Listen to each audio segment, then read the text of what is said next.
Incredible flavours, even better stories. One pour, 10 minutes. Aussie bourbon lovers sharing bourbon with Australia. Oh, took a little while to get that one. Magnificent. What are we pouring, H? We're having a Booker's bourbon, Dave. It is a Booker's. It's from the James B. Beam Company, Bourbon Company. And it's one of the Jim Beam it's one of their nice bottles, really. The reason that it is a nice bottle. It is nice. It's almost empty. Don't worry too much.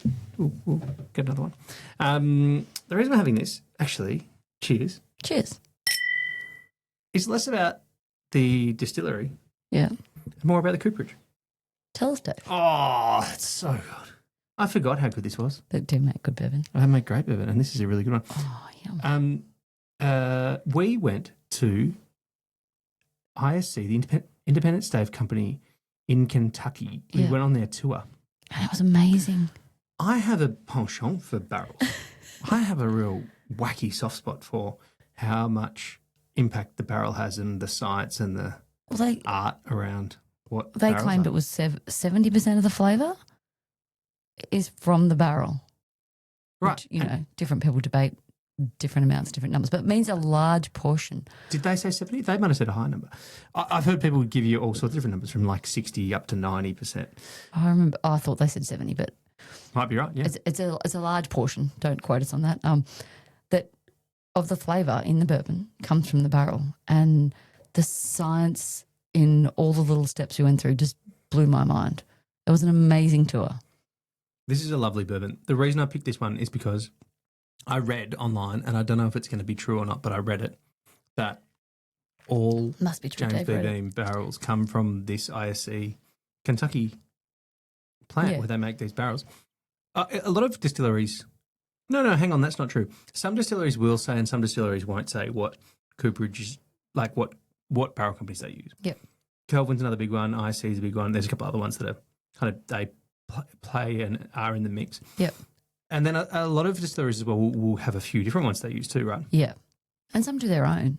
Yeah, absolutely. Yeah. Yep. So it's like Brown Foreman is the one that's got the one that I'm really conscious of, having making their own barrels. Yeah.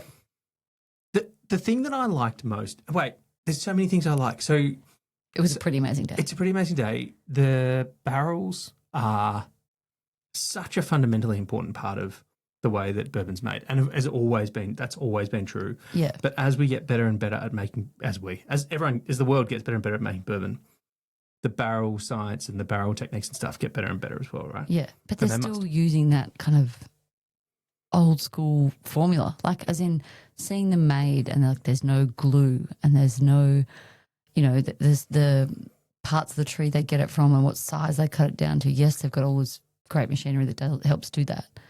But the fact that like there was at one point, like we watched a guy like he was hand picking every stave that went into that barrel, and he was looking to make sure it was right. And it was incredible. I think, yeah. I've heard people say that if you go to Kentucky, and you visit a distillery, that you should also visit a barrel, like a cooperage, and go and see whether I think you can visit Kelvin, but you can obviously there's tours at ISC. It was one of the highlights of it, my last trip there with you was going to I think because it's so different. Like you can see so many distilleries and see the process of how the bourbon is made, but then to take that step back and go and watch how the barrel is made is amazing. So I'd say go and do the tour. We took some notes, and I'm going to rattle through some of the notes that impressed or surprised me or made me think differently about what I thought I knew about barrels already. Yeah, because so many of the facts were so fun. And one of the unique things, they didn't let you do any photography or video on the tour, which actually made it extra special. But you can see why. There's just so much cool stuff going on. I don't think they did it to make it extra special. No, but it was like, as in, when you sometimes get so caught behind the camera taking photos of everything that you don't soak in being there in the moment.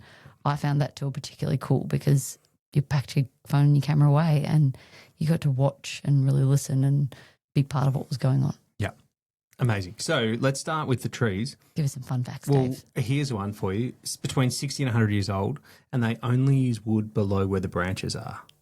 below the branches. Oh, so all the top part above the branches does not get used for barrels. That's what I think this means, yeah. Amazing. One of the other fun things that happened, they showed us how they quarter saw the tree. They quarter saw the tree, really. Yep.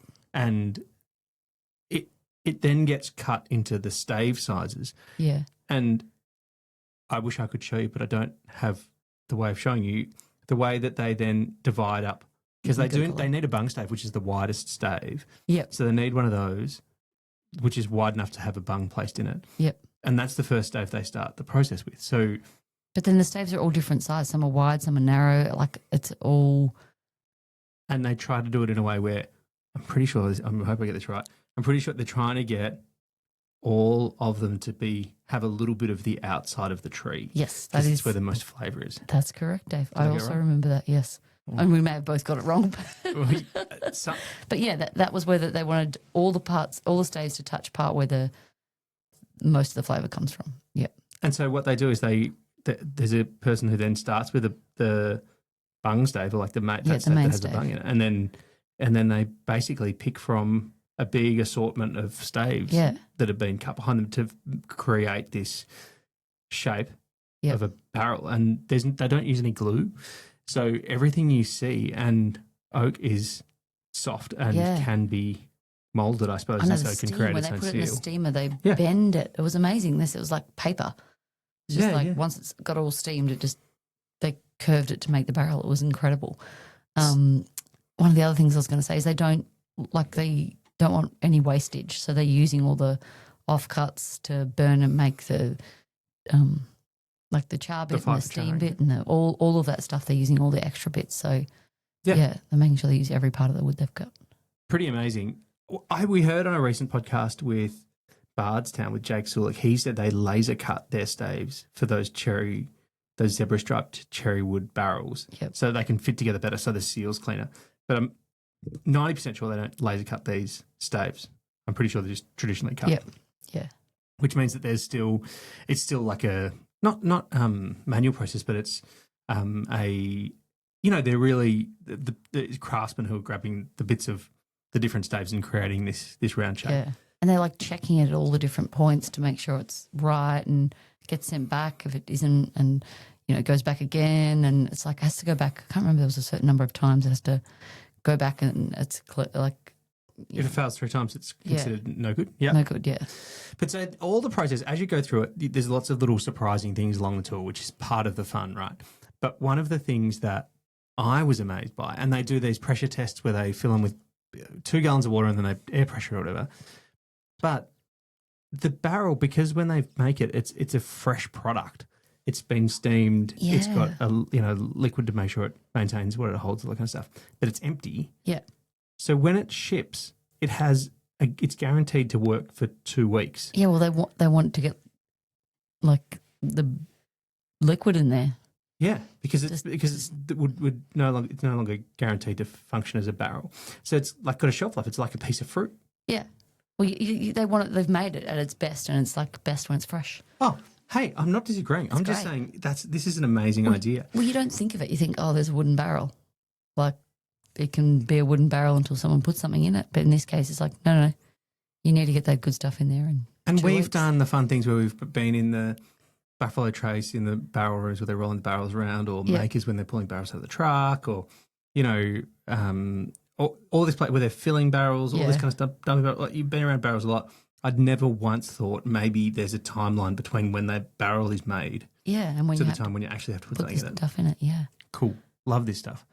And then obviously the most important one is how specifically different every spec from every distillery is. Oh, I love that. They had like really, really specific, like some were like the grains in the wood. How fine the grain was. Yeah, and some were where the tree was from, and others were like exactly how long it had been left. What do you call it when you leave it out in the yard to seasoning? Season. Oh, we know about that one from Michter's. Yeah, but like different. Every distillery had it's almost like a recipe. It's like even though they're using the same trees and the same guys to make them, they're like, we want these particular things, and it just was fascinating that all those little aspects, like that everyone slightly changes the taste and the flavour. That it's like it's so complex. And one of the things that we learned is that you can look out for the KY on the rivets. Yes, the little rivets. On the Because every distillery I went to after that, I was looking at the little rivets, and you can see the different ones that had like a KY, and you knew it was from there. I was like, that's cool. Amazing. So, I mean, among other things, go and do the Independent Stave Company tour if you can. It was a lot of fun. A lot of fun. But moreover, keep enjoying we'll keep nerding out over how cool the way wood and barrels impact the flavour of whiskey and the way that whiskey brands are doing that. Yeah. The recipes and then versus the barrel, and it's lots of fun. It is lots of fun. Go and do the tour, keep drinking great bourbon, and keep enjoying how the wood's affecting the flavour. Because the trees want you to. Cheers. Thanks for listening. Make sure you're connected with us on TikTok, Instagram and YouTube, and stay connected with us by clicking subscribe on your favourite podcast app.